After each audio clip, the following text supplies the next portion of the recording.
So thanks, Calandra. It's great to be here with everyone. Um, I'm going to give people some background on my work, and we do it Humanize more broadly. Um, and so really at a high level, what we do is use data that companies already have to understand collaboration patterns in organizations. Think data like email, chat, meeting data, even sensor data about the real world. And so what we do is at companies that are customers, what we do is hook into these existing data sources and use metadata that comes out of these platforms, not at the individual level and not with things like names or email addresses, but really to understand things like, okay, how much does engineering talk to the sales team? How many hours are people working? How does that change over time? What are the networks within organizations? So really we're looking at those internal digital breadcrumbs that come out of all these systems to really understand more broadly how work has changed. And so since I know a lot of folks at this event are talking about um, different experiences that people are having, I won't focus as much on that. And really what I think that I can offer here is really from a behavioral perspective, how have we seen behaviors and networks change as people move to remote work? And then what are the likely implications of that? And we have an awful lot of data, billions and millions of data points. So you've probably heard that a lot. And this data, at least what I'll say is it's globally representative for information workers at large companies. So just to be clear, our customer base are global Fortune 1000 companies. I am on the board of a few companies that do similar things for SMBs, and I've seen similar results, but I can speak very specifically about these larger organizations. Okay? And so just to jump right into it, when we look at this kind of data, what we've seen during the pandemic is a significant increase in the amount of time people spend with what we call their core collaborators, essentially their strong ties. And one note here is all the definitions that I can tell you some of the definitions about how we define core collaborators or extended connections. The results are extremely robust to different changes in definitions. So for example, we define core collaborators as people that you spend the equivalent of an hour in one-on-one communication a week with on average, right? But again, if you said I want it to be 45 minutes, an hour and a half, it looks basically the same. And so you do see this interesting thing here where people are spending significant more time with these strong ties. And I think that makes sense, right? That previously when you were in an office, you might have through osmosis by bumping into a couple different people, learned a certain thing, but now you have to intentionally schedule meetings with the people that you need to work with to do your job. And so this, I would say, is almost universally a very good thing. It's sort of necessary when you move to a remote environment. Now, on the flip side of that, we had a real dip in the percent of extended connections that people have. So again, these are weaker ties. These are people you spend about 5 to 15 minutes with on an average week. You don't really work with them to your job. However, these weak ties are extremely important for the organization in terms of innovation, in terms of milestone attainment on large projects. Even individually, actually, these ties are more likely to get you promoted or to get you a new job. So there's also that selfish benefit there. Now, it's interesting that these are things that are very difficult for people to recognize because you see a 21% drop, you say, wow, that's a really big drop.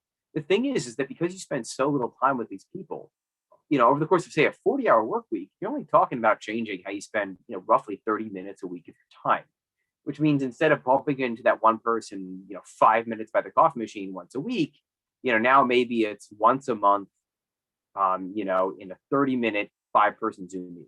Like you don't feel that difference, honestly, right? But that if you look at the effect on the network, on information flow in the organization, it's quite significant.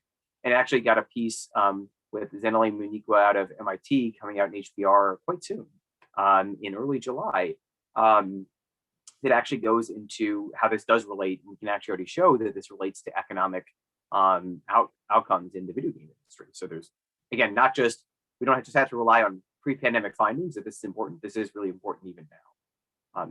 It is interesting that we did see a significant, although small, decrease in interaction with managers.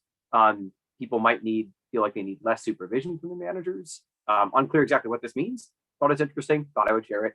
On the flip side, again, there's this really interesting contrast. Again, people are spending a lot more time with other teams they need to work with to do their job. That's this alignment score. You can go on our site if you want more details on the exact methodology. Again, I think this is good and also makes sense that people are much more intentionally again, communicating with others within the organization. And then also, as you see on the right, they're doing that much more at different levels of the hierarchy, not just with people on their teams or their direct boss or again, the direct reports of people in all different levels, but by 24%, which is extremely significant. So I think a lot of the social cues that existed in offices, those have sort of gone away. So we saw, again, this real increase in communication across different levels of the hierarchy. And this, again, is a pretty good thing in general. If we think about, not just knowledge at the top of the organization of what's going on in the front lines, of information flowing more quickly in general, there's a lot of good things here. Really, if we imagine that a lot of the social cues that the physical office have being stripped away in the virtual environment, we really see that playing out here. That, maybe in the past, a senior executive would have a private office on the top floor. And so it'd be really challenging to actually go and talk to them. But that we don't have that if we're on Slack or something or on Zoom. You can proactively reach out to people. And this is really showing that individual employees are really able to make use of that. And again, I think these things, a lot of these are very positive, that we want to figure out how to preserve these, but also, use the physical office as a tool to shore up the weaknesses we see in things like weak ties. And again, I think team by team, in certain locations that will make sense, and in others it won't. If we look just even in terms of how people spend time, sort of focus on the top row here, because I already went to the bottom row points. Really interesting to me, and I actually didn't expect this at all. Well, there's a lot of things I didn't expect. I particularly didn't expect weekend work to decrease this month, but by 57%, which is quite significant and a really good thing in general. Working over the weekends is bad for your health. It's also even bad for your performance. On the other hand, we see work days have extended pretty dramatically. 57% of people are, 57% more people are working on average 10 hours a day. And again, just to be clear, this is not, just a single day. This is not a 1 week. This is looking over, at this point, almost a 16-month period, right? So this is very significant. Now, pre-pandemic, I would have said universally, this is a terrible thing. This is really bad for burnout, for retention, all these things. However, it's still not good, but it's unclear to me if this is a necessity or not. So I have 2 young kids, especially when we're doing remote school, I had to take care of them during the day. And so it's actually much harder for me to take a call, 2 p.m. than it was at 9 p.m. And so while it's not good that I was taking calls late or doing emails late, it was sort of necessary. And so, I think this is something that I would really want to keep an eye on long term as hybrid work in particular becomes the norm. When people work remotely, or even in general, do we see this continue? Because then I could say, pretty strongly, this is going to very negatively affect the individuals and the organization as well. So, what do we do with all this? I think there's a couple of things here. So these are averages. And I want to be very, very clear on this. This is average. And there are exceptions to all this. These are all distributions, right? And so what that means is that certain teams and certain parts of organizations, even that are, higher or lower on some of these, will be exceptions. And so that means that, ideally, when you're trying to think about what do we do in terms of a workplace strategy long term, you use that to, to be a lot more strategic and methodical about, all right, which teams have been most impacted by working remotely. And so we should maybe use the workplace more often. Which teams look exactly the same or better, and then we should do this remotely, right? It's going to be much more varied. But again, it's not just this behavioral data, right? A lot of the, subjective, the qualitative information that people have is really important because, it's on the ends. It's very easy to say this is very, very bad. Managers in this division are never communicating with their team, or this team is never communicating externally. There are things that are at the extremes that are bad. But for the stuff in the middle, then it's much more, okay, this gives you a sense of where you are, but really combining that with, okay, subjectively, how do people feel on that team? What strategically are you trying to do? Are you trying to be more innovative? Are you trying to this quarter maybe be more focused on implementation? Then that really should play into what the strategy is and how you read this behavioral data. And so that means that you need to continuously look at this, right? To say, okay, first of all, what should we do? But then, is it working? Right? Because it could be you move a team in and then it turns out it doesn't change how they collaborate. That's a different issue.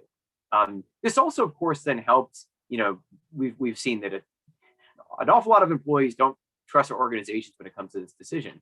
I think a big part of it is that companies are making these sort of decisions without saying, well, we're making it because we see, say, an 8% drop in alignment, right? They're saying, I feel like we're more creative. Well, you could feel that, but your N is 1. I really want to see the large scale data. And this really helps, at least in my experience with those conversations. People can still disagree, of course, but then at least you say, all right, what is reality?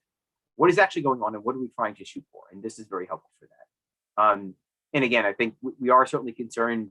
I haven't finished the analysis on this, but I am concerned about new employees. People have just started either their careers or just joined a company, seem to have much narrower networks than people at an equivalent point in their careers earlier. So this is something that I think the workplace can be very effective for, physical workplace. But that if you're going to be working remotely more frequently, we'll have to focus more, on more. And really, again, all these things together, I think, are things that organizations should be looking at. So thank you very much for the time.